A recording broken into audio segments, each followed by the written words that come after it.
आवाज आ रही है? आवाज आ रही है? तो इसका मतलब है, देखो यही आप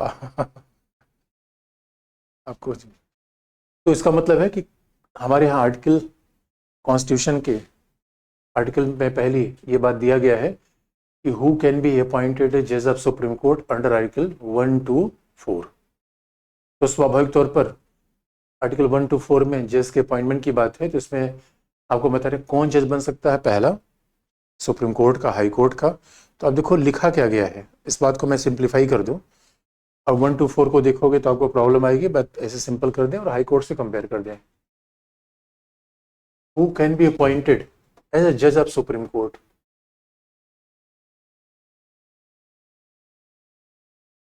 उच्चतम न्यायालय में न्यायाधीश होने के लिए क्या योग्यता चाहिए? Who can be appointed as a जज of supreme Court, what are eligibility?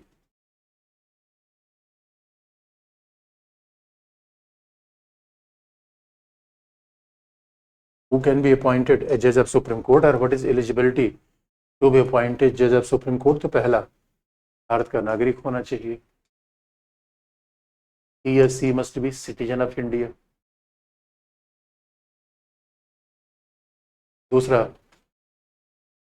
Bharat में किसी एक उच्च न्यायालय या दो से अधिक उच्च न्यायालयों में लगातार, इन वन हाई कोर्ट, किसी एक उच्च न्यायालय में या दो से अधिक उच्च न्यायालयों में लगातार 10 वर्ष तक वकील के रूप में काम किया हो, 10 वर्ष तक वकालत की हो। A person may be judge of a person may be an advocate of high court,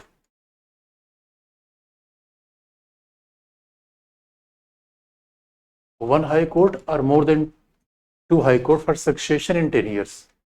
यानी लगातार, ये बात है कि फॉर 10 years इन सक्सेशन, तो हाई कोर्ट का जज होगा वो, हाई कोर्ट का जो वकील होगा वो सुप्रीम कोर्ट में जज हो सकता है। लेकिन इसका मतलब है 10 वर्ष क्यों लिखा, लगातार क्यों लिखा गया? क्योंकि अब देखोगे सामान्यतः अगर कोई शिमला हाई कोर्ट से प्रैक्टिस शुरू करता है तो later they will move towards Delhi और मुंबई। वो दिल्ली मुंबई जरूर आएंगे, क्योंकि जब शिमला हाई कोर्ट में आप प्रैक्टिस करोगे तो वहाँ झगड़े कम होते हैं। तो झगड़े कम होते हैं तो स्वाभाविक रूप में दिल्ली आना पड़ता है, मुंबई आना पड़ता है, क्योंकि वहाँ झगड़े ज़्यादा होते हैं। इसलिए आप देखोगे कोई भी जो जज होता है वो इन्हीं में, तो इसलिए कहा गया है कि दो हाई कोर्ट में लगातार, उच्च न्यायालय में, सुप्रीम कोर्ट में नहीं, पीटी में ध्यान से देखना है कि वो एडवोकेट के रूप में काम किया हो। और तीसरा है, उच्च न्यायालय में 5 वर्ष तक जज के रूप में काम किया हो। उच्च न्यायालय में मे बी अ जज of high court for 5 years, 5 वर्ष तक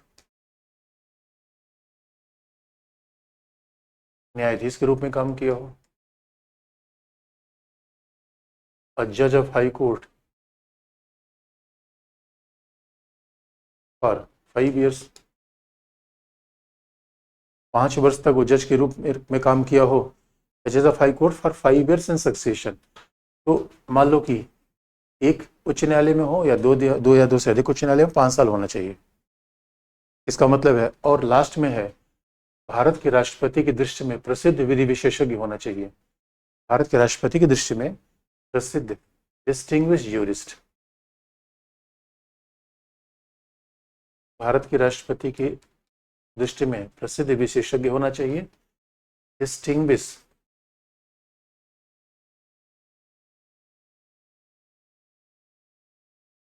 यूरिस्ट होना चाहिए। तो अब देखोगे, अब सवाल है कि डिस्टिंग्विश यूरिस्ट कौन होगा। अब हमारा संविधान ऐसा मान के चलता है 1 to 4 कि हम किसी प्रोफेसर को भी जज बना सकते हैं, लेकिन आज तक हमारे यहाँ कोई प्रोफेसर जज नहीं बना है। लेकिन आप देखोगे कि क्या यही चीज़ें किसी को जज बना देती है? तो प्रैक्टिकल बात पर आएंगे। अगर हमें मान ले कि भारत का नागरिक उच्च न्यायालय में 10 वर्ष तक वकालत करने वाला कोई जज बन जाए, फिर तो हमारे यहाँ तो जितने उच्च न्यायालय में वकालत कर रहे हैं 10 वर्ष ज़्यादा की वकालत है उनकी, फिर तो सब जज बन जाएंगे। हाँ, 5 साल तक जज का मतलब है कि सामान्यतः हाई कोर्ट का चीफ जस्टिस वो सुप्रीम कोर्ट का जज बनता है, हाई कोर्ट का चीफ जस्टिस बनता है। तो लास्ट में है कि डिस्टिंग्विश यूरिस्ट होना चाहिए, यानी कोई प्रोफेसर भी बन सकता है, आज तक उसको बनाया नहीं गया है, क्योंकि डिस्टिंग्विश यूरिस्ट या विधि विशेषज्ञ का मतलब है राष्ट्रपति की निगाह में कौन हो सकता है, कोई वकील भी हो सकता है, जज भी हो सकता है, क्योंकि विधि विशेषज्ञ की परिभाषा तो बड़ी है। लेकिन आगे बढ़ने से पहले बच्चों जरा हाई कोर्ट का भी कंपेयर कर ले। तो खास तौर पे पीटी एग्जाम में, अब देखो मेंस में इसका एप्लीकेशन आ जाएगा, जब प्रीलिम्स एग्जाम में जाते हैं तो एप्लीकेशन पता होना चाहिए हमें। और याद रखना, जब जजेस का अपॉइंटमेंट राष्ट्रपति करता है तो राष्ट्रपति का खुद सिग्नेचर होता है, इसलिए कहते हैं वारंट एंड सील। जब इनके अपॉइंटमेंट होते हैं संविधान में लिखा गया है वाई वारंट एंड सील, यानी मुद्रा और सील के द्वारा। इसका मतलब है इनके अपॉइंटमेंट पे प्रेसिडेंट का, द्रौपदी मुर्मू महोदय का सिग्नेचर होगा। बाकी जज के बारे में ऐसी बात नहीं है, सॉरी, बाकी कहीं पर हमारे यहाँ जैसे कोई चीफ सेक्रेटरी अपॉइंटमेंट होता है, उसके लिए गवर्नमेंट ऑफ इंडिया का ऑफिसर साइन करता है प्रेसिडेंट के नाम पे, लेकिन यहाँ प्रेसिडेंट स्वयं साइन करती है वारंट एंड सील से। इसका मतलब है प्रेसिडेंट का साइन होता है, उसी कहते हैं वारंट एंड सील। अब दूसरी बात है हाई कोर्ट में, जरा देख लें उच्च न्यायालय में क्या क्वालिफिकेशन है। उच्च न्यायालय में what is the qualification for जजेस इन द हाई कोर्ट।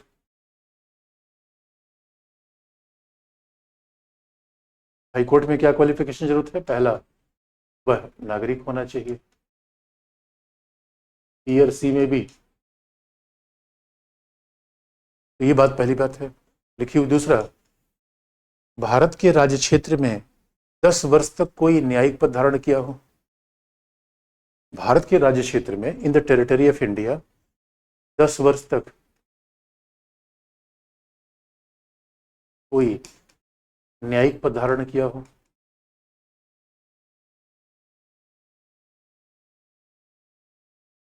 यानी ही में भी 10 वर्ष तक कोई न्यायिक पद धारण किया हो in the territory of India, इसका मतलब ही में बी अ जज फॉर 10 years। ही में बी जज for 10 years, just for 10 years as the capacity of district जज या सेशन जज। तो हमारे जो डिस्ट्रिक्ट जज होते हैं नॉर्मली वही हाई कोर्ट में जाते हैं। इसका मतलब है कि 10 साल तक, बात ध्यान रखने की है, यहाँ सुप्रीम कोर्ट में हाई कोर्ट का जज होना चाहिए और वो 5 साल तक जज होना चाहिए। यहाँ क्या है, यहाँ 10 वर्ष तक जज होना चाहिए, लेकिन किसका, डिस्ट्रिक्ट कोर्ट का, क्योंकि हाई कोर्ट के नीचे डिस्ट्रिक्ट कोर्ट है। लॉजिकल है, हाई कोर्ट के नीचे डिस्ट्रिक्ट कोर्ट होता है। इसके बाद फिर क्या कहा गया है कि या तो 10 वर्ष तक उच्च न्यायालय में वकालत होना चाहिए, 10 वर्ष तक उच्च न्यायालय में वकालत होना चाहिए।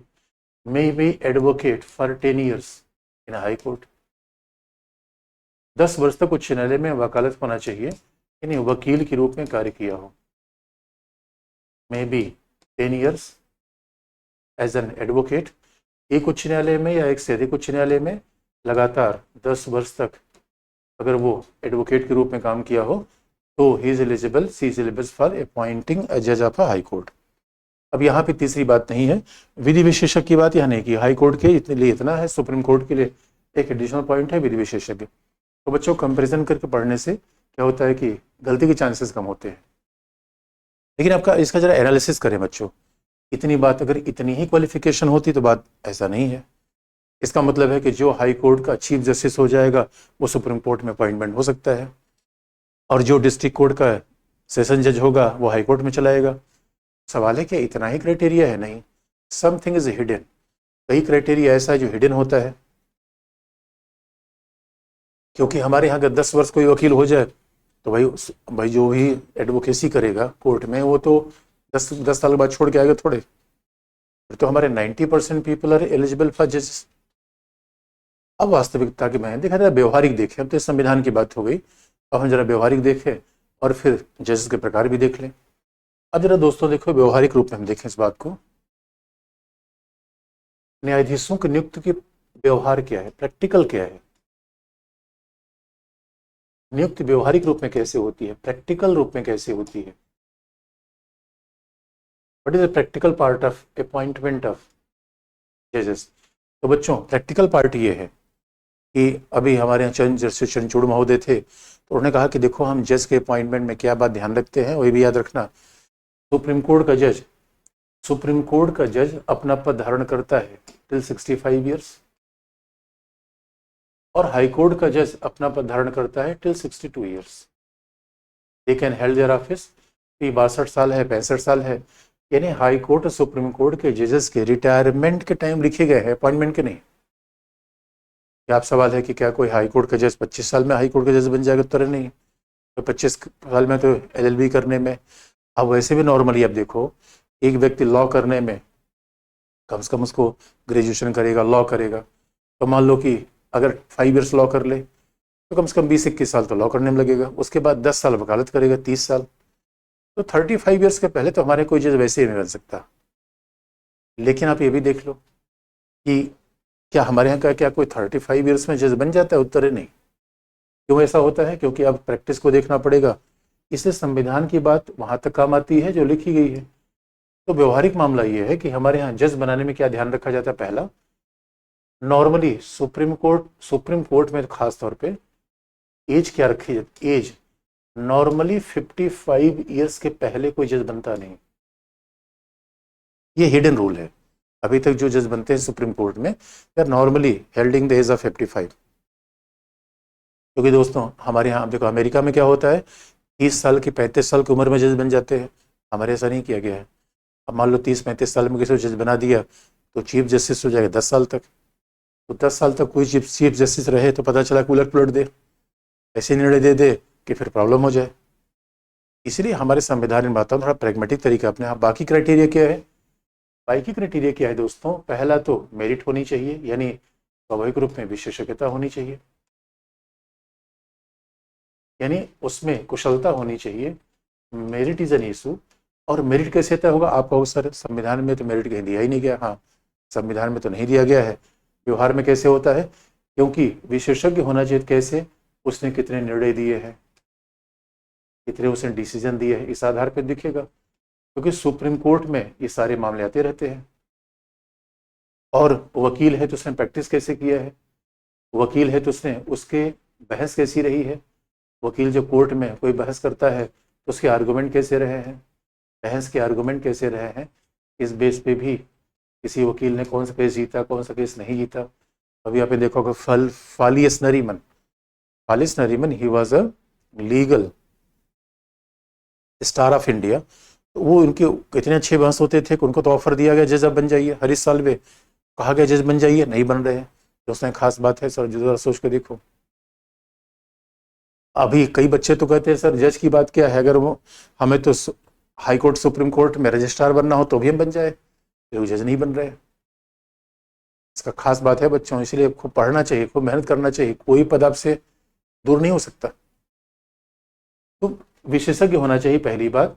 और विशेषज्ञता कैसे तय करेंगे? जज के डिसीजन कैसे रहे हैं, उनके आर्ग्यूमेंट कैसे रहे हैं, उन्होंने कितने केस में अपनी पैरवी की है, तो क्या क्या उनका हिस्ट्री रहा है, ये भी देखा जाता है। तो मेरिट तो देखी जाएगी। तीसरा, लेकिन केवल मेरिट देखना पर्याप्त नहीं है, क्षेत्रीय विविधता, रीजनल रिप्रेजेंटेशन, ये भी देखा जाता है। दोस्तों डेमोक्रेसी में बहुत बड़ी बात है सबका साथ सबका विकास। क्योंकि सुप्रीम कोर्ट क्या करता है? जस्टिस करता है। और जस्टिस आप याद रखो, जो पुरुष के लिए हो महिला के लिए नहीं है, जो बहुसंख्यक के लिए अल्पसंख्यक के लिए नहीं है। The meaning of justice change. तो भाई अब पता चला कि पहले पुरुष महिलाओं की पिटाई करते थे घर में, वो कहते थे जस्ट था, अब ये अनजस्ट हो गया। आज भी कई बार तलाक वगैरह के नियम देखेंगे तो महिला उसमें डिप्राइव्ड आ जाती है। इसलिए रीजनल रिप्रेजेंटेशन का मतलब है कि भारत में 25 हाई कोर्ट है, 25 उच्च न्यायालय है। There is 25 high courts in India. तो कम से कम कोशिश की जाती है कि हर हाई कोर्ट का एक जज सुप्रीम कोर्ट में आ जाए। ये रीजनल रिप्रेजेंटेशन को ध्यान रखा जाता है, यही खास बात है बच्चों। इसे अब देखो कई लोग कहते हैं चाइना है, अरे हमारे यहाँ जैसे आप देखो मंत्रिमंडल बनता है तो भी बात ध्यान रखी जाती है कि मंत्रिमंडल में किस जाति के लोग हैं, धर्म के लोग हैं, सब देखा जाता है। तो पूरे इंडिया का डाइवर्सिटी का रिप्रेजेंटेशन होना चाहिए। इसीलिए बच्चों आप देखोगे अगर कोई हाई कोर्ट का चीफ जस्टिस कई बार होता है, वो जज नहीं बन पाता सुप्रीम कोर्ट में, क्योंकि हाई कोर्ट का चीफ जस्टिस, अब मान लो कि इलाहाबाद हाई कोर्ट में 160 जज है, सिक्किम हाई कोर्ट में 3 जज हैं, इलाहाबाद हाई कोर्ट के जजेस की केवल सीनियरिटी लेवल तो हो सकता है 5 जज तो इलाहाबाद हाई कोर्ट से एलिजिबल हो जाएंगे, तो यूपी का रिप्रेजेंटेशन ज़्यादा हो जाएगा, क्योंकि जजशिप होनी चाहिए जनसंख्या के हिसाब से नहीं। तो 25 उच्च न्यायालय का कम से कम एक न्यायाधीश तो एटलीस्ट वन जज, एक न्यायाधीश तो उच्चतम न्यायालय माना चाहिए, ऐसा रिप्रेजेंटेशन होना चाहिए। अब ये नहीं कि किसी एक उच्च न्यायालय का आपने 5 जज रख दिया, किसी एक उच्च न्यायालय का आपने एक जज रख दिया तो अच्छा जस्टिस नहीं माना जाएगा, ये भी ध्यान में रखा जाता है। इसलिए सीनियरिटी कभी भी, सीनियरिटी हमेशा विशेषज्ञता और सीनियरिटी वरिष्ठता, कई बार वरिष्ठता और विशेषज्ञता की तुलना में ये सभी चीज़ें उतनी जरूरी हैं सीनियरिटी। अब सीनियरिटी का मतलब है एक जो वकील है वो 20 साल से प्रैक्टिस कर रहा है, 10 केसेस को उसने सुना हुआ है, आर्गुमेंट किया हुआ है, तो normally he is more senior then the person who is involve in advocacy for 10 years. तो सीनियरिटी इज इक्वली क्राइटेरिया, तो सीनियरिटी माना जाता है, ये हिडन तरीका है। और कुल मिला के अब तो क्षेत्रीय विविधता नहीं बल्कि कास्ट यानी सोशल डाइवर्सिटी की विविधता भी होनी चाहिए। There must be representation of social diversity. Social diversity भी होनी चाहिए, तभी तो सही मायने में होगा। इसलिए जजेस के पॉइंट करने में तमाम आधार देखे जाते हैं। इसलिए देखो दोस्तों, महिलाओं का रिप्रेजेंटेशन बढ़ाने का प्रयास किया जा रहा है, क्योंकि सुप्रीम कोर्ट करता है क्या है, मूलाधिकार की रक्षा। सुप्रीम कोर्ट करता है क्या है, न्याय, जस्टिस। तो बच्चों स्वाभाविक रूप में जो हमारे यहाँ महिलाएं हैं वो इनजस्टिस के शिकार है। इसे कोशिश की जाती है अनुसूचित जाति जनजाति के लोगों को आगे बढ़ावा दिया जाए। तो बच्चों याद रखो, समाज सर्वाइवल ऑफ फिटेस्ट के प्रिंसिपल पर नहीं होना चाहिए। यानी जजेस के अपॉइंट करने में केवल यही नहीं देखेंगे कुशलता कुशलता, क्योंकि हकीकत की बात है समाज का जो वंचित वर्ग है उसका भी रिप्रेजेंटेशन होना चाहिए। ये डेमोक्रेसी की बड़ी खास बात है मंत्रिमंडल बनाने में, न्यायालय बनाने में। तो ये व्यवहारिक आधार है जिसके आधार पर हम जज को बनाते हैं, जिसके आधार पर जज बनाते हैं। और जरा सोच के देख लो, अभी विवाद आ गया था, हमारे एक न्यायाधीश के बारे में विवाद आ गया था कि वो न्यायाधीश के संबंध किसी पुरुष के साथ है, होमोसेक्सुअल न्यायाधीश है। और एक अभी विवाद आ गया था, क्या क्या किसी ऐसे व्यक्ति को न्यायाधीश बनाया जा सकता है जिसका पॉलिटिकल एफिलिएशन कभी रहा हो। जस्टिस गाउडी के बारे में, justice Victoria Goudie, justice Victoria Goudie Chennai में थी, तो ये हुआ कि इनको उच्चतम न्यायालय में लाया जाए कि नहीं लाया जाए, क्योंकि क्रिटिक्स ने कहा वह ये तो पार्टी विशेष की सदस्य रही हैं। सुप्रीम कोर्ट ने कहा नहीं, तो पार्टी विशेष का मेंबर होना डेमोक्रेसी में बड़ी बात नहीं है, अगर वो एलिजिबल है और सोशल कंपोजिशन के ठीक अनुसार है तो उसको जज बना देंगे। और फिर अभी एक मामला आ गया था, अब जरा सोच के देखो, किसी को जज तब बनाया जाता है, इनके बारे में सुप्रीम कोर्ट अपॉइंटमेंट करने से पहले क्या करता है, जब राष्ट्रपति अपॉइंटमेंट कर लेता है उनके बारे में बाकायदा आईबी से रिपोर्ट मांगी जाती है। तो इंटेलिजेंस ब्यूरो बाकायदा उनके बारे में रिपोर्ट देता है। और एक बार तो इंटेलिजेंस ब्यूरो ने यहाँ तक बताया था कि एक जस्टिस के संबंध होमोसेक्सुअल रिलेशन है। तो अब स्वाभाविक रूप में उस जस्टिस के बारे में बात आई तो सुप्रीम कोर्ट ने कहा नहीं, ये पर्सनल लाइफ है, इस आधार पर हम किसी को जज बना सकते हैं। इसका मतलब है कुल मिला के क्राइटेरिया सुप्रीम कोर्ट के पास है। लेकिन आगे बढ़ने से पहले ये भी कंपेरिजन कर दे बच्चों, देखो सुप्रीम कोर्ट में और हाई कोर्ट में कुछ प्रैक्टिकल जज में फर्क होता है, कुछ एक जैसे होते हैं। याद रखना, सुप्रीम कोर्ट में जो उच्चतम न्यायालय है,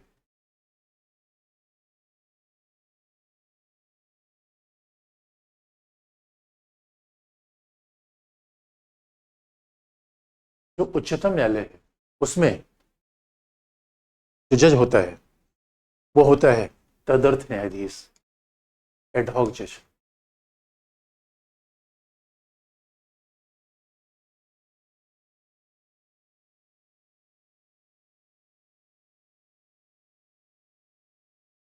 जो उच्चतम न्यायालय में न्यायाधीश होता है वो होता है एडहॉक। एडहॉक का मतलब, एडहॉक कब होता है, जब उच्चतम न्यायालय में कोरम का अभाव हो, because of lack of quorum. In case there is a lack of quorum in supreme court, जब उच्चतम न्यायालय में कोरम का अभाव हो जाए। अच्छा, आपको कोरम का मतलब क्या है, तो दोस्तों देखो, कोरम का मतलब वैसा नहीं जैसे लोकसभा में होता है कि 1/10 मेंबर ना हो। लोकसभा में कोरम क्या है, अगर लोकसभा की सदस्य संख्या के 1/10 मेंबर उपस्थित न हो तो फिर कोरम का अभाव है। सुप्रीम कोर्ट में ऐसा कोरम नहीं होता, क्यों, क्योंकि बच्चों सुप्रीम कोर्ट में 5 न्यायाधीशों की 5 बेंच है, 3 न्यायाधीशों की 15 बेंच है। बेंच का मतलब न्यायाधीशों का समूह।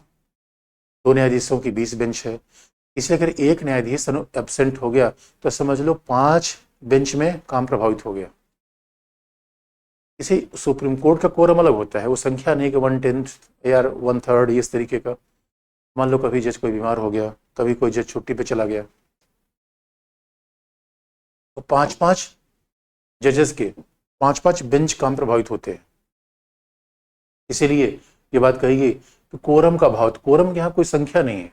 लेकिन हाईकोर्ट में क्या होता है, उच्च न्यायालय में क्या होता है,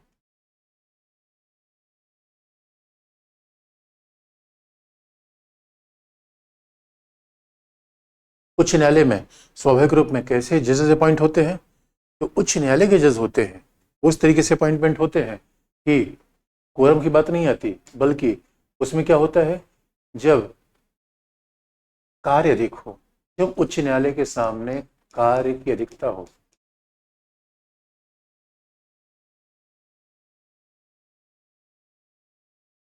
if high court is facing the pending of arrears,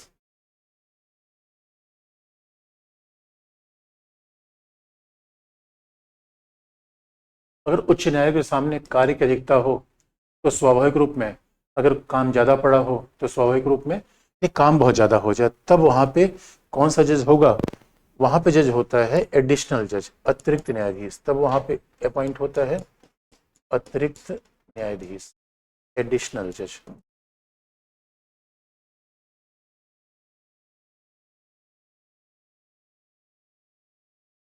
तो आपको ये बात ध्यान रखना है, एडिशनल जज केवल 2 साल के लिए अपॉइंटमेंट होता है एडिशनल जज का हाई कोर्ट में। हाई कोर्ट में एडिशनल जज होता है और सुप्रीम कोर्ट कौन, तदर्थ। ध्यान रखने की बात है।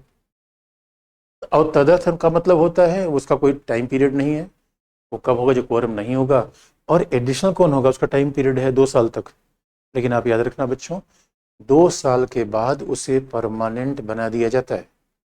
क्योंकि हाई कोर्ट में 2 साल तक कोई जज रहे, उसके बाद ये पे कह दो भाई 2 साल के बाद आप जज रहोगे नहीं, 2 साल बाद उसे हटा दिया जाए, तो इसलिए समस्या है। इसलिए कहा जाता है कि एडिशनल जज का मतलब है कि वो 2 साल तक जज रहेगा, लेकिन उसके बाद उसको परमानेंट बना दिया जाता है। यह है सुप्रीम कोर्ट हाई कोर्ट के मामले। और बाकी कुछ जज तो दोनों में एक जैसे होते हैं, जैसे कि रिटायर्ड जज दोनों में अपॉइंटमेंट किए सकते हैं। अभी तक रिटायर, हमारे संविधान में लिखा है रिटायर्ड जज, लेकिन बनाए नहीं जाते। रिटायर्ड जज आ सकते हैं। और कई बार हाई कोर्ट का एक्टिंग चीफ जस्टिस होता है, अभी आपने चंडीगढ़ में देखा होगा। अगर मान लो हाई कोर्ट में कोई स्थायी जज ना हो पाए तो कार्यवाहक जज बनाया जा सकता है, कार्यवाहक जज बनाया जा सकता है। इस तरीके से कुछ बेसिक बातें हैं कि अब व्यवहारिक रूप में कैसे किया जाए, कि अब जजेस में किसको अपॉइंट किया जाए, किस तरीके से अपॉइंट किया जाए, तो ये विविधता है। और आप पूछोगे कि महिलाओं के आने से क्या हो जाएगा। अच्छा, ये भी है कि जजेस में किसको, वकीलों को ज़्यादा अपॉइंट किया जाए, वकील का मतलब बार, या जज को बेंच। इस बात में थोड़े मतभेद होते हैं। सरकार कई बार सोचती है कि वकीलों को बनाया जाए, लेकिन वकीलों के साथ समस्या है कि उनका पॉलिटिकल एफिलिएशन ज़्यादा है, यानी कुल मिला के हर वकील किसी न किसी पार्टी से रिलेटेड है। तो सरकार कई बार सोचती है कि हम क्या बनाएं, वकीलों से ज़्यादा जज बनाएं। लेकिन कई बार ऐसा होता है कि फिर वकीलों के बजाय क्या होता है, लोग ये भी सोचते हैं कि आखिर में जज हम किसे बनाएं, जज हम किसे बनाएं, वकील को बनाएं या जज को बनाएं। वकील का मतलब सुप्रीम कोर्ट के लिए नॉर्मली जुडिशरी सोचती है हाई कोर्ट के जज आ जाए, सरकार सोचती है कि वकील आ जाए। अच्छा, ये भी याद रखने की बात है, जब कहा जाता है सुप्रीम कोर्ट में किसी जज को अपॉइंटमेंट करना, तो बच्चों केवल कॉम्पिटेंस नहीं देखा जाता है, मेरिट नहीं देखे। कपिल सिब्बल बहुत मेरिट वाले हो सकते हैं, लेकिन बीजेपी गवर्नमेंट के लिए सुटेबल नहीं है, कांग्रेस पार्टी के हैं। इसका मतलब है, हम ये नहीं कह रहा हूँ कपिल सिब्बल जज बनना चाहते होंगे, लेकिन ये भी इंपॉर्टेंट होता है कि जजेस के अपॉइंटमेंट में मेरिट की बात नहीं आ सकती। क्योंकि कई बार ऐसा सरकार का नज़रिया होता है, मैं एक सरकार की बात नहीं कर रहा हूँ, जो भी सत्ता में आता है दोस्तों, सत्ता का नशा ऐसा होता है, जो पावर में आता है वो सोचता है हमारे खिलाफ कोई बोले नहीं। इसलिए आप ये बात कह सकते हो, नौकरशाही में, आईएएस अधिकारियों में मेरिट को बहुत प्रेफरेंस दी जाती है। लेकिन जुडिशरी अलग इंस्टीट्यूशन है, जुडिशरी में आप केवल मेरिट को प्रेफरेंस नहीं दे सकते। मेरिट के नाम पे क्या होगा कि लोग जूनियर को सीनियर बना देंगे। और ऐसा हुआ है। कैसे ऐसा हुआ है? क्योंकि अब आप देखोगे हमारे संविधान का मिसयूज कैसे किया गया, इसका एग्जाम्पल आप देखोगे कैसे हुआ। हमारे संविधान में बहुत ध्यान से देखने की है, जजेस की क्वालिफिकेशन है, चीफ जस्टिस कौन होगा बात उल्लिखित नहीं है। बहुत ध्यान सुनने की बात है बच्चों। मैं फिर आपको याद दिला दूं कि हमारे संविधान में किस बात का उल्लेख है? जजेस का उल्लेख है, हाई कोर्ट का जज, सुप्रीम कोर्ट का जज। और चीफ जस्टिस कौन बनेगा, इसका उल्लेख नहीं है। अब आप देखिए किस तरीके से मिसयूज किया गया।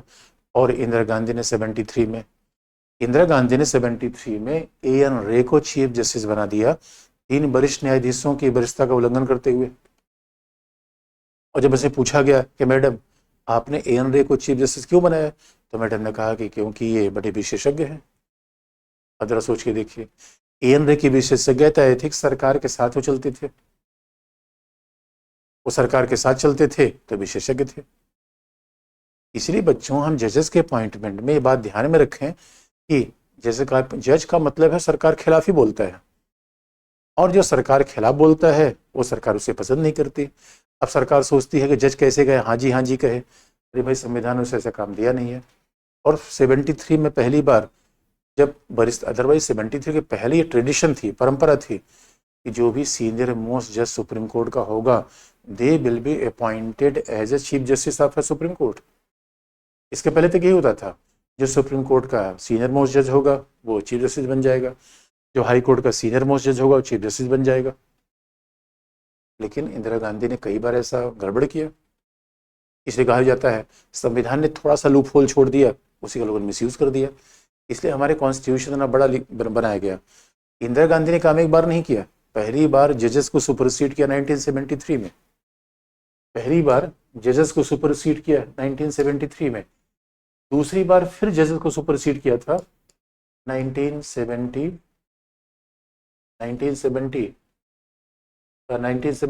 में।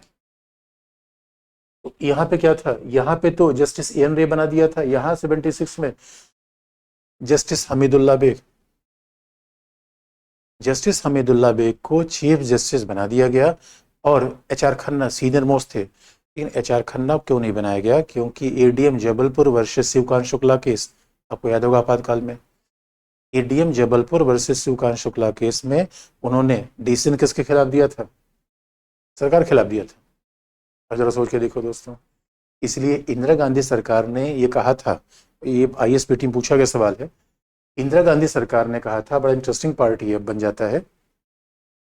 इंदिरा गांधी सरकार ने कहा था, इंदिरा गांधी सरकार ने ये बात कहा था कि हमारे यहाँ न्यायाधीश कैसे होने चाहिए? न्यायाधीश कमिटेड होनी चाहिए, न्यायाधीश प्रतिबद्ध होने चाहिए, प्रतिबद्ध न्यायपालिका, कमिटेड जुडिशरी का विचार दिया गया।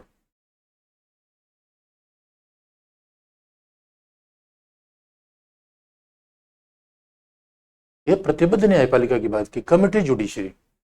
अब जरा सोच के देख लो, कमिटेड जुडिशरी का मतलब है जुडिशरी कमिटेड रहे सरकार के प्रति। कमाल की बात है। अरे बच्चों कमिटेड जुडिशरी कैसे होगी? अरे कमिटेड जुडिशरी का मतलब है कि न्यायपालिका राजनीतिक दल के विचारधारा के प्रति प्रतिबद्ध हो जाए, दल की विचारधारा के प्रति प्रतिबद्ध रहे।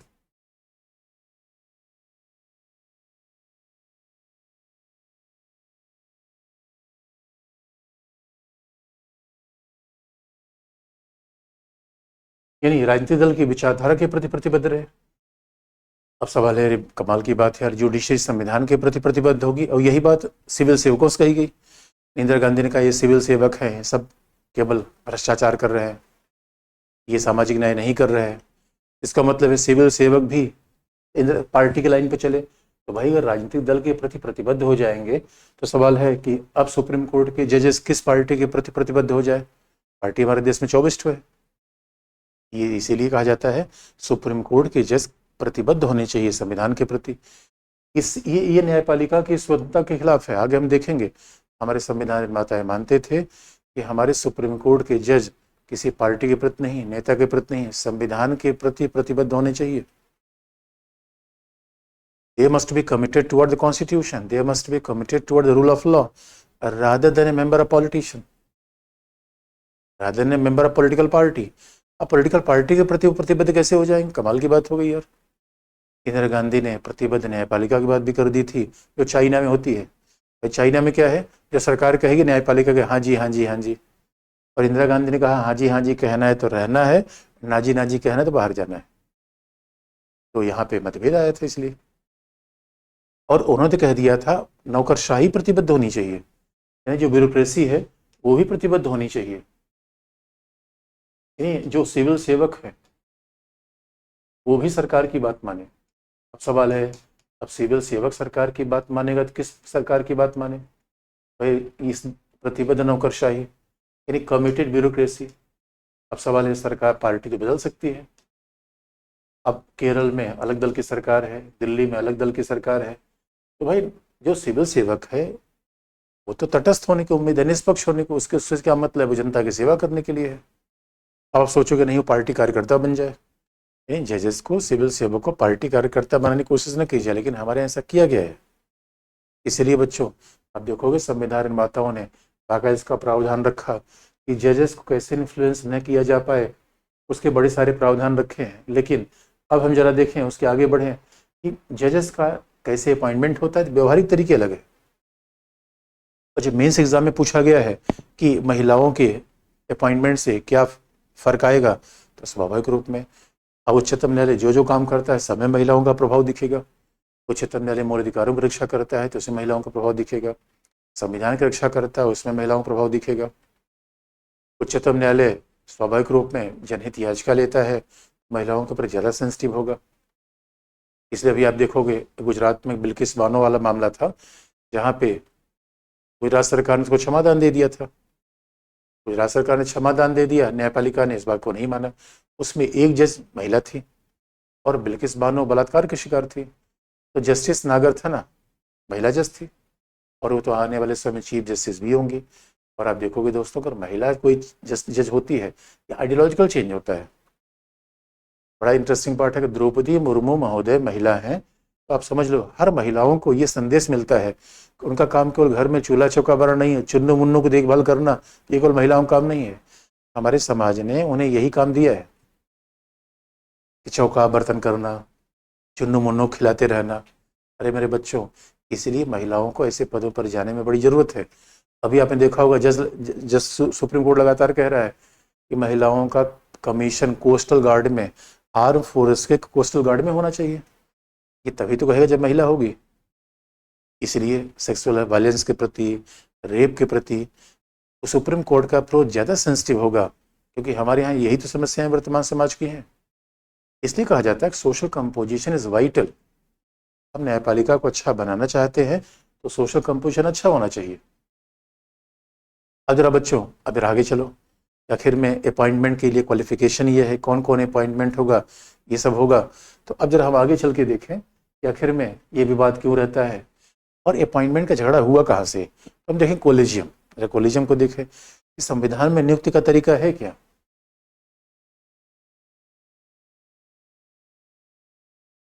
अब आप देखोगे अब जजेस की नियुक्ति कैसे होती है। उच्चतम न्यायालय में न्यायाधीशों की नियुक्ति,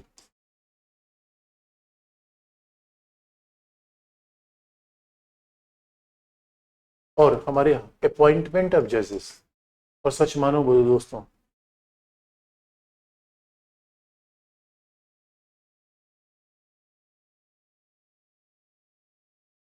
हमारे जो अपॉइंटमेंट जजेस है वो प्रेसिडेंट ही करता है।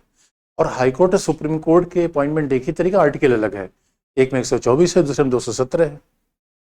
आर्टिकल अलग है, अदरवाइज हाई कोर्ट और सुप्रीम कोर्ट, याद रखना, डिस्ट्रिक्ट कोर्ट के जज का अपॉइंटमेंट गवर्नर करता है। डिस्ट्रिक्ट जज का अपॉइंटमेंट प्रेसिडेंट नहीं करता, लेकिन हाई कोर्ट और सुप्रीम कोर्ट के जज का अपॉइंटमेंट प्रेसिडेंट करता है। अब सवाल है कॉन्स्टिट्यूशन के, देखो तो कॉन्स्टिट्यूशन में राष्ट्रपति जो अपॉइंटमेंट करता है, any appointment which is done by the president, कोई भी ऐसा अपॉइंटमेंट जो राष्ट्रपति के द्वारा किया जाता है, उसकी विशेषता जरा देखो आप। कोई भी ऐसा अपॉइंटमेंट जो प्रेसिडेंट करता है, जो राष्ट्रपति करता है, उसकी खास बात क्या है, अब जब अपॉइंटमेंट कोई प्रेसिडेंट करेगा, राष्ट्रपति करेगा, तो आप देखना कैसे इंपॉर्टेंट बात ये बन जाती है। इंपॉर्टेंट बात इसलिए है कि हमारे संविधान में प्रेसिडेंट अपॉइंट करता है गवर्नर को, राज्यपाल।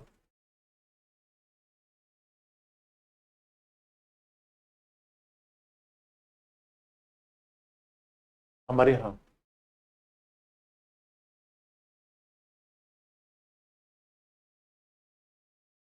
गवर्नर को भी प्रेसिडेंट अपॉइंट करता है, लेकिन governor shall hold the office till pleasure of president. बड़े ध्यान देने की बात है, हमारे यहाँ ज्यादातर लोगों को राष्ट्रपति क्या लिखा है, प्रेसिडेंट शैल अपॉइंट, और राज्यपाल क्या करता है, राष्ट्रपति के प्रसाद पर्यंत तक, टिल प्लेजर ऑफ प्रेसिडेंट। राज्यपाल क्या करता है, प्रसाद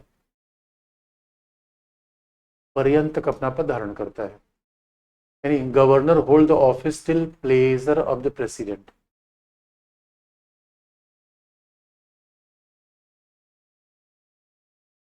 ये बात ध्यान दे। और प्लेजर का मतलब है राष्ट्रपति कभी गवर्नर को हटा सकता है बिना कोई कारण बताए।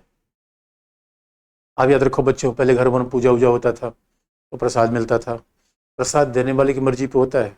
हम तो सोचते थे प्रसाद में फ्रूट्स मिल जाए, मिठाई मिल जाए, और प्रसाद देने वाला पंजीरी दे के भाग, आटा दे के भाग जाता था। प्रसाद का मतलब है जहां पूछ ना पाओ क्यों हटाया गया। तो governor is holding the office till pleasure of president. तो हमारे यहाँ राष्ट्रपति जिनको अपॉइंट करता है, अपॉइंट करने के तरीके तो एक ही है, राष्ट्रपति नियुक्त करेगा। हाँ, बात आप समझ सकते हो, राष्ट्रपति नियुक्त करेगा तो मंत्रिपरिषद की सलाह से। ये लॉजिकल है कि wherever governor where president appoint, वही राष्ट्रपति तो मंत्रिपरिषद सलाह लेगा ही लेगा, अब गवर्नर को हटाने में लेगा। लेकिन खास बात देखो, अब खास बात ये है, संविधान तो एक तरफ कहता है राष्ट्रपति का अपॉइंटमेंट होगा, संविधान दूसरी तरफ कहता है कि यूपीएससी के चेयरपर्सन को राष्ट्रपति अपॉइंट करता है। President also appoint the chairperson of UPSC, संघ लोक सेवा आयोग। इसका एग्जाम आप देना चाहते हैं, संघ लोक सेवा आयोग के अध्यक्ष का अपॉइंट भी कौन करता है, संघ लोक सेवा आयोग के चेयरपर्सन कौन अपॉइंट करता है, प्रेसिडेंट। लेकिन संघ लोक सेवा आयोग का चेयरपर्सन या सीएजी ये राष्ट्रपति के प्रसाद पर्यंत काम नहीं करता। इनको तभी हटाया सकता है if there is recommendation of supreme court. इन्हें बिना सुप्रीम कोर्ट के रिकमेंडेशन के नहीं हटाया सकता। अगर सोच के देखो, राष्ट्रपति 3 प्रकार के हमारी अपॉइंटमेंट करता है और तीसरे में जज है। किसी एक है जहां राष्ट्रपति अपॉइंट करेगा और जब चाहेगा तब हटा देगा। दूसरा है यूपीएससी का चेयरपर्सन, जहां राष्ट्रपति अपॉइंट करेगा लेकिन हटाएगा नहीं, तब हटाएगा जब उच्चतम न्यायालय का रिकमेंडेशन हो।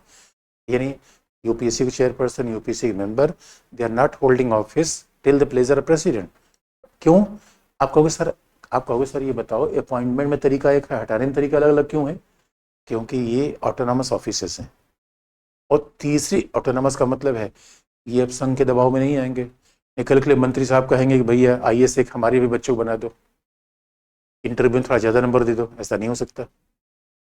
ये खास बात है। हमारे यहाँ तो जगजीवन राम जी थे, जब मंत्री थे, और वो बाद में तो और डिप्टी पीएम भी बने, और उनकी बेटी आईएफएस बनी, लेकिन उसको इंटरव्यू में ज़्यादा नंबर नहीं मिल पाया। ये संघ लोक सेवा आयोग की पारदर्शिता है, ये संविधान निर्माताओं का विजन है। और तीसरी श्रेणी में आता है न्यायाधीश।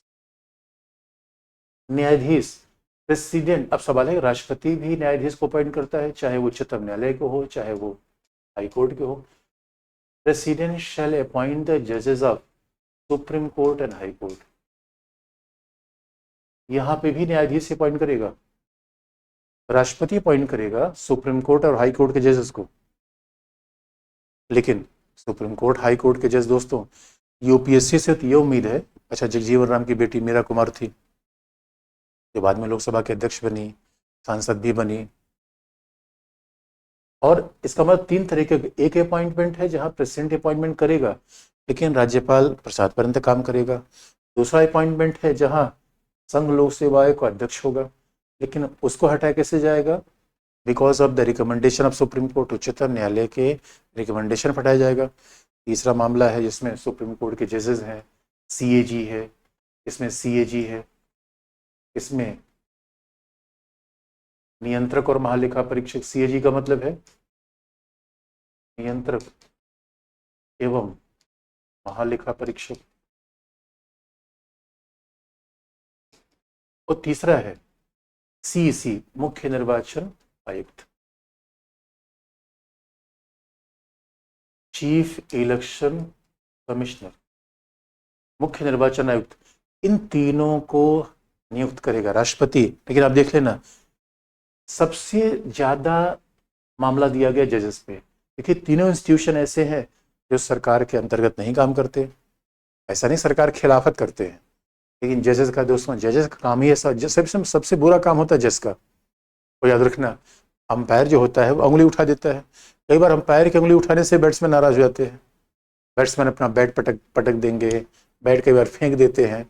अब अंपायर क्या करे बेचारा, अंपायर तो डिसीजन। इसलिए जजेस को क्या, जजेस का काम ही ऐसा है। क्योंकि बच्चों याद रखना, सुप्रीम कोर्ट में या हाई कोर्ट में जो मामले आते हैं उसमें से 10 में से तो 8 सरकार खिलाफ हैं। 10 मामलों में 8 मामले सरकार खिलाफ हैं। अब सवाल है क्या जजेस सरकार के पीछे चलना शुरू कर दें, फिर तो मामला गड़बड़ हो जाएगा। इसीलिए बच्चों ध्यान से देखो, अब क्या किया गया है हमारे यहाँ जजेस के अपॉइंटमेंट में। जजेस हैं, सीएजी हैं, इनको अपॉइंटमेंट तो राष्ट्रपति कर देगा, लेकिन हटाने के लिए संसद की अनुमति चाहिए। Without passage of resolution of parliament they can not be remove from their offices. इसलिए आप देखोगे यहाँ पार्लियामेंट की परमिशन चाहिए, वहां सुप्रीम कोर्ट की। यानी पार्लियामेंट जब तक विशेष बहुमत से प्रस्ताव पारित नहीं करेगा तब तक कार्यपालिका राष्ट्रपति हटा नहीं सकता। इसका मतलब हमारे संविधान निर्माता सोचो कितने होशियार थे, कितने बुद्धिमान थे। यहाँ तक कि एक बात और भी ध्यान सुनने के बच्चों, ऑब्जेक्टिव एग्जाम के लिए, कि जो राज्य लोक सेवा आयोग का चेयरपर्सन होता है, मेंबर होता है, वो अपॉइंट होता है गवर्नर के द्वारा। जो आपके स्टेट जैसे बीपीएससी है, झारखंड जेपीएससी है, उनका चेयरपर्सन मेंबर अपॉइंट होता है गवर्नर के द्वारा। लेकिन हटाने की बात हो तो प्रेसिडेंट हटाता है, क्योंकि राज्य सरकार जानबूझ कर उनको हटाना दे। लेकिन राज्य सरकारें बड़ी होशियार होती हैं, अपने आदमी को अपॉइंट करती, हटाने की बारी ना आए। ये हमारे संविधान में पता जानते हैं कहाँ गड़बड़ झाला हो सकता है। लेकिन इन तीनों में भी अपॉइंटमेंट का सबसे ज्यादा प्रभावी तरीका वो जजेस का है, न्यायाधीश का है। क्यों? आप कहोगे कि चाहे नियंत्रक लिखा, निर्वाचन कोई भी हो, जब किसी को अपॉइंट किया जाता है, आर्टिकल 124 में लिखा गया है, केवल हर जगह लिखा गया है प्रेसिडेंट शैल अपॉइंट, राष्ट्रपति अपॉइंट करेगा। तो आप याद रखना, सीएजी को अपॉइंट करने में राष्ट्रपति सीएजी से परामर्श नहीं करता। लेकिन खासतौर पे जजेस के बारे में लिखा गया है कि जब भी राष्ट्रपति उच्चतम न्यायालय के न्यायाधीशों या उच्च न्यायालय के न्यायाधीशों की नियुक्ति करेगा तो वह मंत्रिपरिषद के अलावा, इसका मतलब है, अब भाई सीधी सी बात है, राष्ट्रपति जब भी कोई काम करता है तो राष्ट्रपति किससे कंसल्टेशन करेगा? फॉर द अपॉइंटमेंट ऑफ जजेस। ये कितनी बड़ी बात लिख दी गई। प्रेसिडेंट शैल ऑटोमेटिकली, भाई प्रेसिडेंट किसके कंसल्टेशन लेगा? काउंसिल ऑफ मिनिस्टर, मंत्रिपरिषद से तो पूछेगा।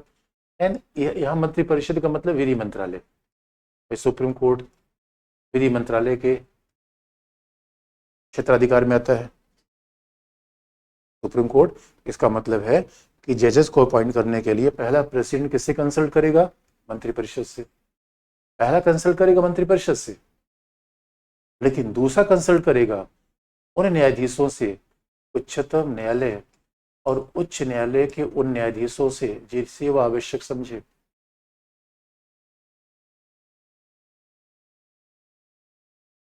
उच्चतम न्यायालय और उच्च न्यायालय के उन न्यायाधीशों से जिसे वो आवश्यक समझे।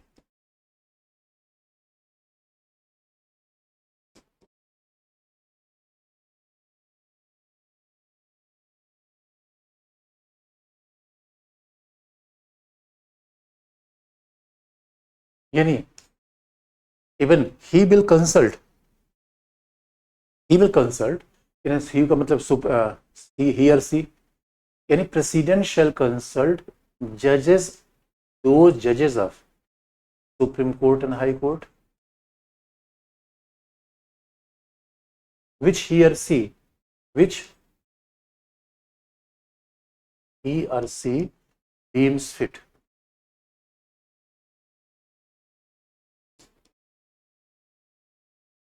उच्च न्यायालय के उन न्यायाधीशों से कंसल्टेशन किया जाएगा जो उसके अनुसार ठीक हो, योग्य हो। विच डीम्स ही और शी फिट, जो उसे आवश्यक समझे उसको अपॉइंटमेंट कर देगा। उच्चतम न्यायालय उच्च न्यायालय के उन न्यायाधीशों से जिसे आवश्यक समझे उसको अपॉइंटमेंट किया जाएगा। हर सवाल है किसको आवश्यक समझे, ये बात ध्यान रखना। प्रेसिडेंट केवल जजेस के अपॉइंटमेंट के मामले में ऐसी बात करता है, अदरवाइज प्रेसिडेंट, जरा सोच के देखो 1 to 4 में बात लिखी गई है कि प्रेसिडेंट बाकी अपॉइंटमेंट में केवल काउंसिल ऑफ मिनिस्टर की बात सुनेगा, लेकिन जजेस के अपॉइंटमेंट में जजेस की बात सुनेगा, क्योंकि भाई जज कौन एलिजिबल है उसके बारे में काउंसिल ऑफ मिनिस्टर ज़्यादा अच्छी कंडीशन में है, वो ज़्यादा अच्छा बात बताएगी। इसलिए बच्चों देखोगे जजेस of supreme court and high court which he deems fit. अब इसी पर विवाद हुआ, इसी पर मामला आगे बढ़ गया। अब इसी बात को आगे लेके चले तो फिर कोलिजियम का मामला अपने आप आ जाएगा। तो कोलिजियम का डेवलपमेंट कैसे हुआ, कहानी यहाँ शुरू होती है कि हाउ प्रेसिडेंट शैल अपॉइंट ए जज। अब प्रेसिडेंट कैसे जज अपॉइंट करेगा। अब सवाल है, और देखो विवाद कहाँ हुआ। अब सवाल है कि if president will consult with the council of minister, और काउंसिल ऑफ मिनिस्टर एक जज का नाम ले रही है, लेकिन president will also consult the जजेस। और याद रखना, जहां चीफ जस्टिस का अपॉइंटमेंट नहीं होगा वहां तो सीजीआई से कंसल्टेशन किया ही जाएगा। और सीजीआई, और मान लिया गया था सीजीआई कौन होगा, चीफ जस्टिस कौन होगा, वो सीनियर मोस्ट होगा, ऐसा हमने मान लिया था। लेकिन अब जरा सोच के देखो, अब कंसल्टेशन, जब हम कंसल्टेशन लेते हैं डॉक्टर के पास हम गए, डॉक्टर ने कहा कि ये काम कर लो, हमने कहा नहीं करेंगे। कंसल्टेशन का मतलब है जहां मेरी राय होगी, वहां तो मेरी राय होगी। और इसलिए बच्चों, अब मान लो कि प्रेसिडेंट कह रहा है कि ये जज होना चाहिए और जजेस कह रहे हैं नहीं वही होना चाहिए, अब यहाँ मतभेद आ गया। अब सवाल इस मतभेद में किसको वरीयता दी जाए, अब यही बिछौड़ा शुरू हुआ। यानी जजेस के अपॉइंटमेंट में किसकी प्राथमिकता होनी चाहिए। And what does it mean by consultation, consultation का मतलब क्या है, इसी बात से यहाँ पे डिस्प्यूट शुरू हुआ। और डिस्प्यूट कैसे शुरू हुआ, अब जरा हम देख लें। अब वो डिस्प्यूट हुआ कैसे, अब जरा हम देखें बच्चों कि जजेस का वो मामला है कि नियुक्ति में विवाद कैसे शुरू हुआ। How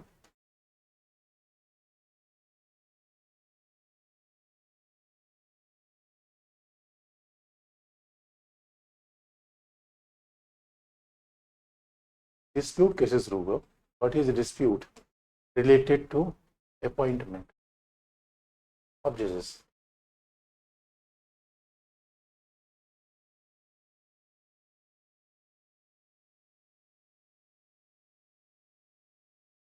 related to appointment of जजेस।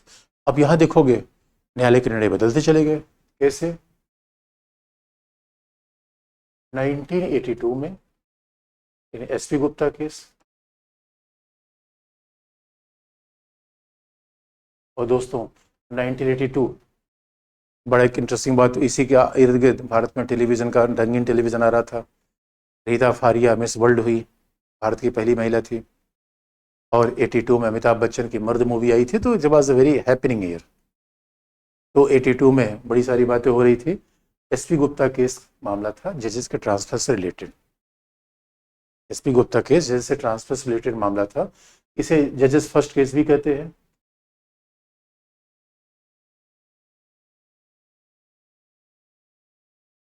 अब इस एसपी गुप्ता केस में कह दिया कि भाई अगर प्रेसिडेंट और जजेस के बीच में कोई कॉन्फ्लिक्ट आ जाए, इसमें हम किसकी राय मानेंगे, तो opinion of president is more important.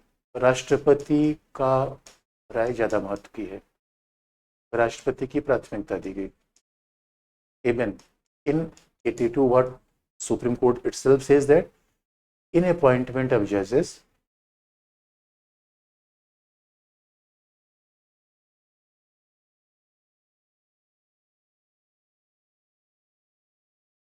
in appointment of judges, the opinion of president is more important. The opinion of president is more important than judges.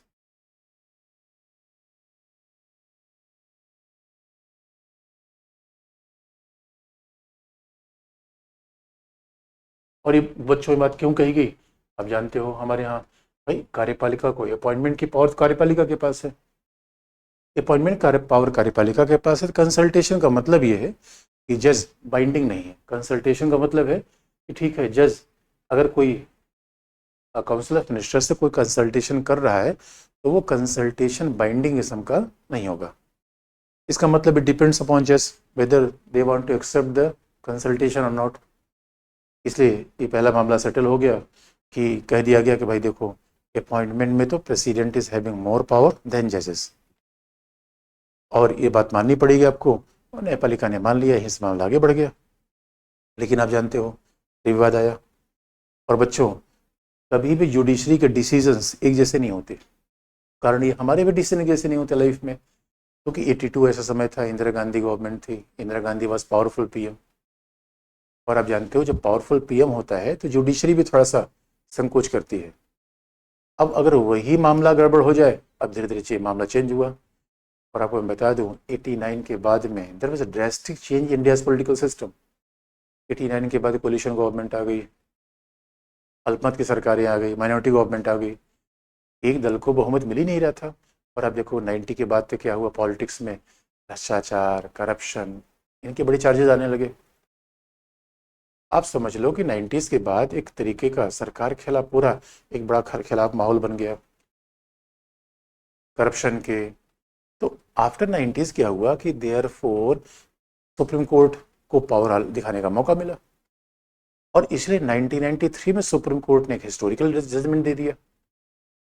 1993 में सुप्रीम कोर्ट ने बात बिल्कुल बदल दी, अपनी ही कही गई बात 10 साल में बदल दिया। ये 10 साल का फासला बहुत बड़ा हो जाता है बच्चों। अब देखो कई बार ऐसा जीवन में होता है कि आजकल के बच्चे देखो के शादी करते हैं, हम लोगों के समय तो ऑप्शन ऐसा था नहीं। अब देखो के शादी किया और पता चला फिर अलग अलग हो गए। अब पता नहीं क्या हुआ कि भाई पहले गलती की थी, अब गलती की। वैसे ही सुप्रीम कोर्ट ने अपने डिसीजन को बदल दिया 93 में। और 93 नरसिंह राव पीएम, कमजोर प्रधानमंत्री थे, अब बहुमत था नहीं लोकसभा में, जोड़ जाड़ के बना रखा था। और ऐसा माहौल जैसे लग रहा था जैसे पॉलिटिक्स में मनी पावर, मसल पावर, इन सब को बढ़ता जा रहा था। इसलिए अब देखो 90s में, और उसी समय फिल्मी दुनिया में नए कलाकार आ रहे थे। इतना बड़ा चेंज आ गया दोस्तों, 90s की फिल्में आने लगी। 70s की फिल्में कैसी आती थी, जब हीरो हीरोइन पर्दे पर आते थे तुरंत कैमरा आसमान में चला जाता था, लोग समझ जाते थे क्या हो रहा है। 90s की बात तो फिल्में, अब कैमरा आसमान पर नहीं आता, कैमरा सीधा। तो बड़ी सारे चेंजेस आए। अब ऐसे में सुप्रीम कोर्ट का डिसीजन चेंज होना नॉर्मल था, लॉजिकल था। लेकिन उस पर जाने से पहले आपके सवाल देख लूँ जरा मैं कि आखिर में 93 में सुप्रीम कोर्ट ने कहा क्या, ऐसा हिस्टोरिकल क्या कहा। जरा आप सवाल भी जरा देख लो। आप तो मैं आपके सवाल देख लूँ बस 1 मिनट में।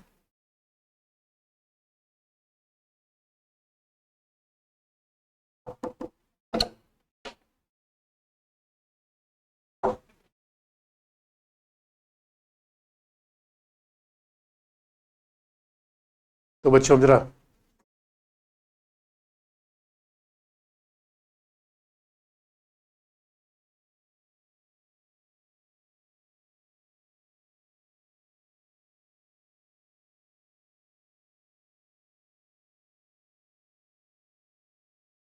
किसी, अरे मेरे बच्चों, खंडपीठ का सब पर्पज होता है, मतलब डिवीजन बेंच। दो न्यायाधीशों की बेंच को खंडपीठ कहा जाता है। दो न्यायाधीशों की बेंच को खंडपीठ पीठ कहा जाता है। डिस्ट्रिक्ट जज कैसे बनता है, किसी प्रदीप ने पूछा है। अरे मेरे बच्चे, इसी डिस्ट्रिक्ट जज दो प्रकार से बनते हैं। एक तो जो मुंसिफ मजिस्ट्रेट का एग्जाम दे के आते हैं वो बन जाते हैं, और दूसरा वकीलों को भी डिस्ट्रिक्ट जज बनाया जा सकता है। मजिस्ट्रेट कैसे कहते हैं बताओ सर? ये मजिस्ट्रेट का मतलब दो प्रकार के होते हैं, एक न्यायिक मजिस्ट्रेट और एक दूसरा प्रशासनिक मजिस्ट्रेट। जो आईएएस होता है प्रशासनिक मजिस्ट्रेट है। ये क्या है, जुडिशियल मजिस्ट्रेट। जो जज होता है वो क्या होता है, जुडिशियल मजिस्ट्रेट। अब नीतीश कॉलेज में तो बताना बाकी है मेरे बच्चे, नीतीश क्यों चिंता कर रहे हो। पार्लियामेंट का पावर जुडिशरी में सब चैप्टर पर। एनजीसी क्या होता है, अरे मेरे बच्चों एनजीसी भी आएगा। अरे अभी तो, ओ माय गॉड, अभी तो बात शुरू नहीं हुई। कोरम क्या है सर? अमन, अरे कोरम का मतलब है कि निश्चित नहीं, एक दो निश्चित नहीं है, वो सुप्रीम कोर्ट ही डिसाइड करता है। लोकसभा इलेक्शन समय जब आचार संहिता लागू हो सकती है, अरे मेरे बच्चे, जब आचार संहिता लागू होती है तो न कोई नई पॉलिसी बनेगी और न ही कोई नई विधि बनेगी। सरकार क्या चलाएगी? जहाज चलता रहेगा, रेल चलता रहेगा, बिजली चलती रहेगी, डे टू डे एडमिनिस्ट्रेशन काम चलेंगे। 82 का डिसीजन में जजेस को क्या लिखा? सर, जज की नियुक्ति का बिल कैंसिल कर दिया जाए न। अरे अरे यार, तदर्थ न्यायाधीश क्या होता है? अरे सीरियन, एडहॉक का मतलब होता है थोड़े समय के लिए हो, थोड़े समय के लिए हो। और जो सुप्रीम कोर्ट में होता है, क्यों? क्योंकि कोरम नहीं है। और किसी का डीएम, क्या प्रेसिडेंट हर मामले में सी काउंसिल की? हाँ देखो, प्रेसिडेंट बिना काउंसिल ऑफ मिनिस्टर की सलाह से काम नहीं करता, लेकिन कुछ ऐसे एक्सेप्शन हो सकते हैं। काउंसिल ऑफ मिनिस्टर के पास मान लो कि बहुमत ना हो, या कोई पीएम मर जाए तो काउंसिल ऑफ मिनिस्टर डिसॉल्व हो जाएगी, कुछ अपवाद होते हैं। अन्यथा 99% कंडीशन में द्रौपदी मुर्मू महोदय मोदी जी की सलाह से ही काम करती हैं।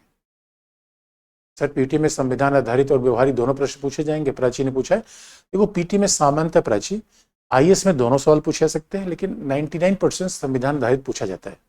99% संविधान आधारित पूछा जाता है। सर, अभी किसी न्यायाधीश के 5 बेंच का मतलब क्या होता है? 5 बेंच का मतलब कॉन्स्टिट्यूशनल बेंच। किसी यानी संविधान की व्याख्या करनी होगी, आर्टिकल को समझाना होगा, तो न्यूनतम बेंच होनी चाहिए 5 कॉन्स्टिट्यूशन। कोलिजियम पद्धति, किरण रिजिजू केवल, अरे मेरे बच्चे देव यादव, अरे अभी कोलिजियम बताया नहीं, यही बावरे बच्चे हैं, जो बता रहे उस पर ध्यान नहीं है, जो नहीं बता रहे उस पर कूद रहे हैं। अरे अभी बताएंगे मेरे बच्चों। किसी ने कहा अपॉइंटमेंट ऑफ सीजीआई, अरे अपॉइंटमेंट ऑफ सीजीआई का मतलब क्या है? जो भी सीनियर मोस्ट जज होता है वही चीफ जस्टिस ऑफ इंडिया होता है।